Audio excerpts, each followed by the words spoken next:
back, ladies and gentlemen, across our beloved Kyber Empire. It's yours truly, the Emperor Arnold T101 of the Kyber Empire. We're here live on an Alderaan, here at Arnold Holonet News.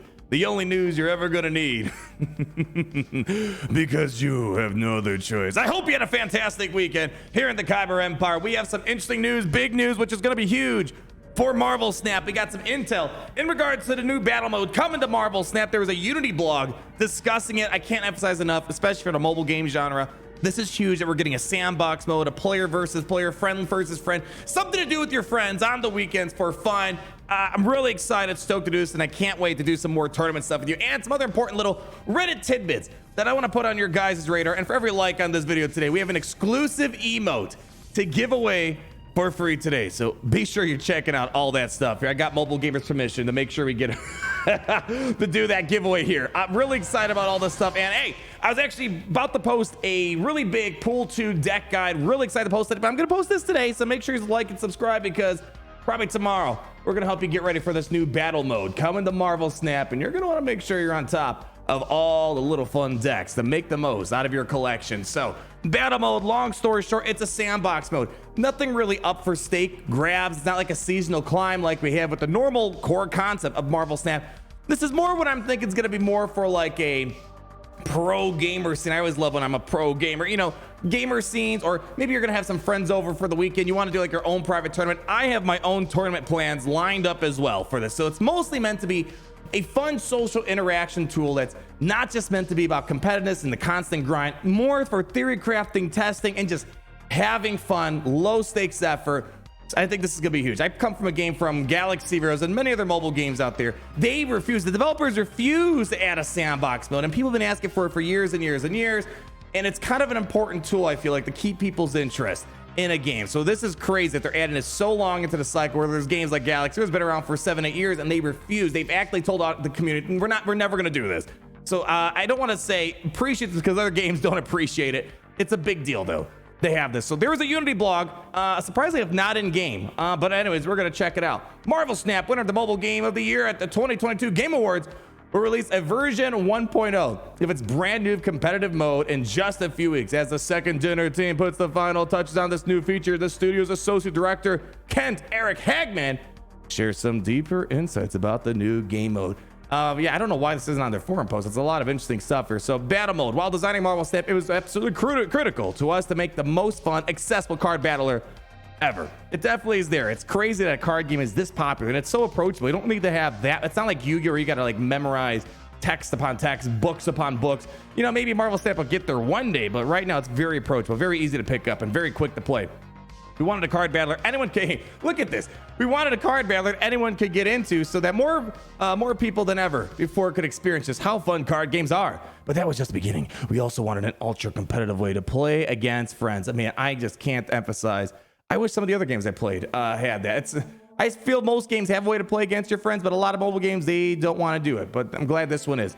Something that takes the gameplay, bluffing, and mind games to the next level, hence the battle mode. It's a funner, more competitive way to play Marvel Snap. So what is battle mode? Battle mode pits two opponents against each other through multiple rounds. So it's going to be interesting. It's not like, you know, the normal Marvel Snap model where you just meet a random folk, play one game, and you might not ever see them again, or you might see them around the corner at some point. Every snap retreat takes extra meaning, and every point of health is critical. Actually, I think I went too far away. Let's back up. Each player starts with 10 health, so it's kind of like life points. I look at those as life points if you play Yu-Gi-Oh! Instead of cubes. What's at stake is the amount of damage the winner will deal to the loser. So let's say, I don't know, you have I don't want to say 4 cubes, but you have 4 health on the line. If you win, you're going to apply 4 health of damage to the enemy.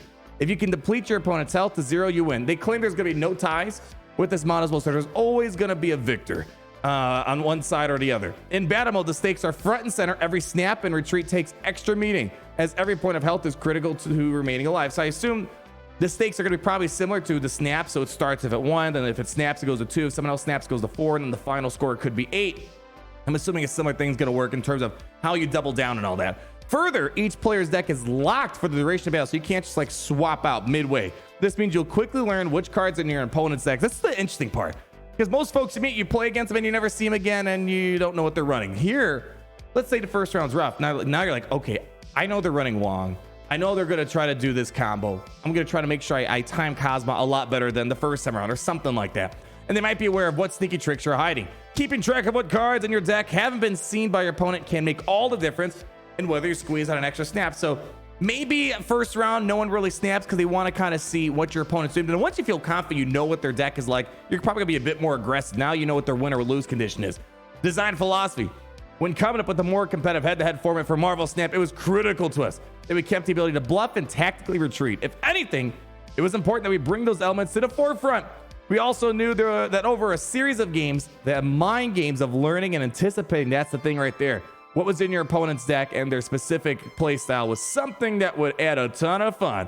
There's pure joy in knowing what your opponent wants to do or trying to guess whether they'll do what they think. Like imagine, you know, like let's just take Galactus. Galactus is like the ultimate surprise. If you don't know what's coming, it's like it catches you off guard. But if you play against someone that's doing Galactus round 2, it's a lot easier to anticipate when a Galactus is going to play. You know, you just do your Polaris, make sure you got a Cosmos set up, whatever the case may be. Make sure you're always staying ahead in terms of initiative, you going first when cards are activating. Finally, it was important to have a mode where it was clear who the winner and loser was. In a normal match, there's a lot of wiggle room for just how many cubes you win or lose. Sometimes you tie, and we wanted a definitive winner. There are no ties in battle mode. Aside from proving who is the best among your friends, this will unlock the ability for the community to run Marvel Snap tournaments, and I am 1000% running something. Man, this is big. It's huge. It's meant to be, you know, not everything needs to be, you know, you grind out for something. Sometimes you just want to play it for fun, right? For social interaction. Not everything has to be something on the line. And then here we go, learning from mistakes along the way.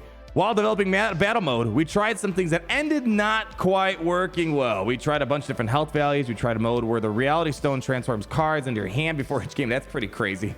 Developing in Unity, it was super easy. So this is made in Unity. It's on a Unity blog. Unreal Engine kind of does something where they feature a game. And so they're kind of talking about how Unity kind of played a role in terms of them trying to get experimental with this game mode. Early on, we saw players playing no cards in 1 or 2. Look at that, to scout their opponent's deck. Paying a couple of health to gain critical information. Back then, health pools are much larger, so a couple of health meant very little. And as we lowered total health, those first couple of games could make all the difference. Battle mode takes 20 minutes. Now, I saw some folks when I was sent this info, they're like, oh, it's gonna take 20 minutes. Again, keep in mind, this isn't like your normal grind for trying to get the infinite 20-minute battles going for. That would be a pain in the butt. That's a little bit different. So this is, I think, more, again, I'm assuming Marvel Snap, as it grows, there's gonna be a pro competitive scene. Kind of like what you see of Fortnite, Call of Duty, where you maybe invite some of the biggest gamers, the biggest players, the best players, and you have them compete in this kind of tournament model. I think that's the angle to take. Again, I think you can totally play Marvel Snap without even ever interacting with this. So I wouldn't worry too much about this. Again, it's just, imagine your friends coming over for a weekend. You want to set up a party. This is more for something like that. But an early play test between 2 players who retreat back and forth a series of 1 health games, it took much longer. To keep battles around 20 minutes, we added high stakes rounds, which kick in starting on round 5. High stakes rounds start with the stakes at 2 damage, so it's much more deadly. Another thing we learned is that players took some early beat and were 1 game away from running out of health. They could snap with impunity, since it doesn't matter if they ended up at 0 or -6. Death is death. We wanted to reward players for early victories. That makes sense. So now you cannot deal more damage than you have. So if you only have 1, you can't try to do like 10 damage. You only can do as much damage as you can afford. So you can't do negative. It means that coming from behind is possible, but those early victories aren't irrelevant.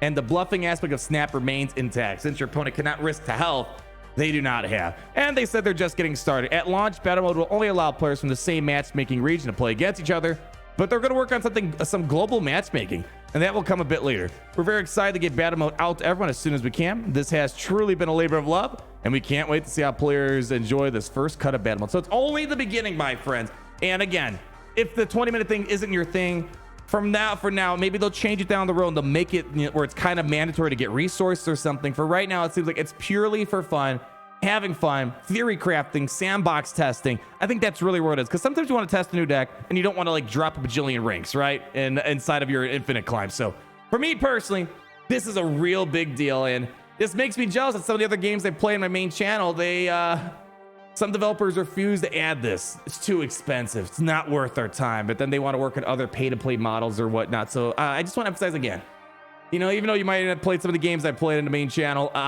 it's a big deal that a mobile game is doing this early in its life cycle. which is the real big thing.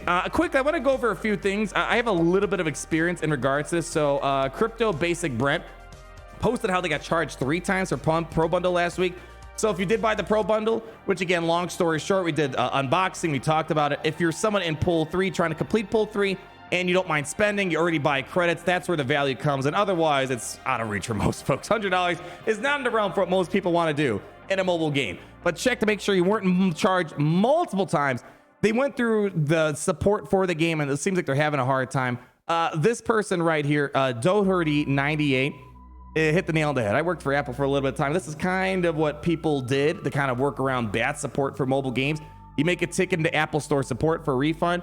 They don't, the thing is you can't abuse it, so you just can't keep asking for refunds. But if they see you're not someone that asks for every single refund every single week that you're making on Marvel Snap, they're likely to give it to you. They're pretty chillax about it. So if you do have a hard time and you're not abusing the refund policy over at Apple or Google, try that out. Hopefully this is a very isolated issue here. So definitely, check that out. A few things from Ben Bro that I thought were worth pointing out here. We have WRDIT sharing this over here. So right now we kind of only get, a couple of patches. The game's still early on. Is the game technically still in beta? I don't know. The games are weird nowadays with one's beta, full launch. Just the Dog says, I was wondering if you guys had a schedule for patches. For example, League has a patch every 2 weeks or monthly, or is it just kind of case by case basis? We do, but unlike League, we need approval from the platforms before we can patch. And so our patches are by necessity a bit less reliable. Also, we sometimes find last minute issues need a delay, so we can't communicate an exact pace, but our goal is to patch about every 4 weeks. That sounds about right.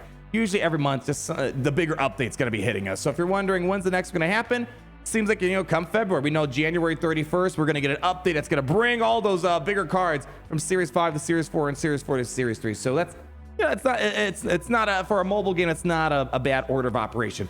And then lastly, this is, I never actually thought about nerfing locations. I actually had a rough time with Subterranea the other day. So Mr. Waffles came out and asked, we know cards are prone to getting nerfed or buffed, but what about locations? Certain locations like Subterranea should be murphed, not nerfed, it's murphed.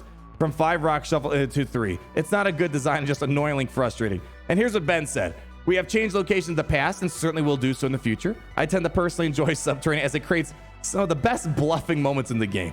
I love snapping with a handful of rocks and watching my opponent retreat. So I had a rough day the other day where I had the Subterranea, it shuffled rocks in my deck, but then there was a Tillin. So I took my hand, put it in my deck, and then I drew cards, and I literally drew 3 rocks, and I drew one of my cards, and then turn 6, I literally had 4 rocks, only one of my card, and I couldn't do anything. So it is quite an annoying zone. So something to keep in mind, they could nerf it, they could buff locations. I never thought about it, but Subterranea is kind of annoying.